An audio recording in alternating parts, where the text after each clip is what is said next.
and welcome to TIPRI TV's web exclusive. Hello everyone, I'm George Thomas. We have a fascinating discussion today on the broadcast. We're talking about the coconut generation, white on the inside, brown on the outside. Incredible stuff. We have the author of the book, Sam George, is joining us from Chicago, Illinois. He is the executive director of Parivar International. Sam, this is a great book, a very catchy phrase, coconut generation. In essence, what does this mean? Young people of Indian origin who grew up in Western culture, they have two natures to them. One, that of Indian, which I call as brownness, and that of the Western, which is whiteness. Though they look very Indian from their skin and their features and their hair and color, but they also become very Americanized or Westernized from the inside. So they become white. So there is a brownness and the whiteness. So that's what I call it, coconut. And Sam, are these two worlds in conflict or are they in harmony? There is a great juggling that is going on, I would say. Constantly managing the two facets of their lives.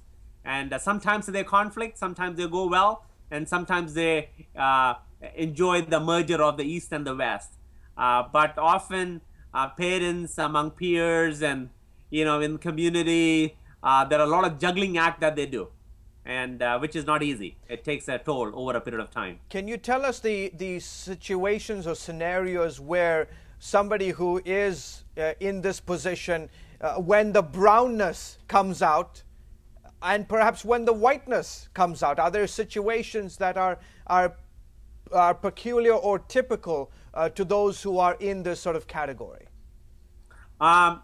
Depends on the neighborhood they live in. A teenager in a rather Midwestern suburban area where mostly white kids go to school. When I go to school, I want only my whiteness. I don't want my Indianness to come there because I'll be ridiculed.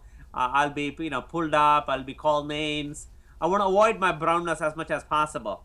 But when I get back home to my Indian home, my parents, they're making me Indian curries and Indian food, and they want me to talk in the Indian languages, all that. I don't want my whiteness now, I want my brownness just to manage things back at home.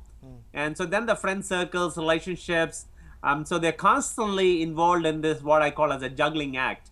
And they become expert juggler over a period of time. By the time they come to high school and college, they need to know which part of their life should surface where. And when wrong things happens in the wrong place, they just blew up big time. And it's very difficult.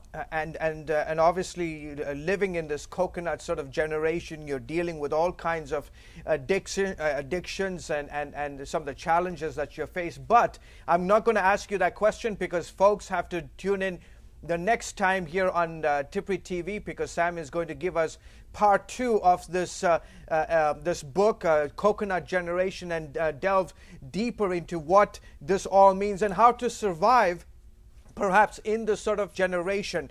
Sam George, great to have you back on the broadcast, and folks will be looking forward to his insights next time. But listen, if you've been listening to our broadcast, perhaps you've got questions, perhaps there are elements that puzzle you, perhaps you yourself are part of this generation and feel that your whiteness overtakes your brownness, or you struggle with the brownness living in sort of a predominantly white environment. Please send us your responses. You can go to comment@tipritv.com, and our counselors are standing by. And if you'd like to chat with one of our mentors, you can click on the icon at the top right hand corner of your computer, and folks will get back to you. Once again, thank you so much for joining us on TIPRI TV, and we'll see you back next time.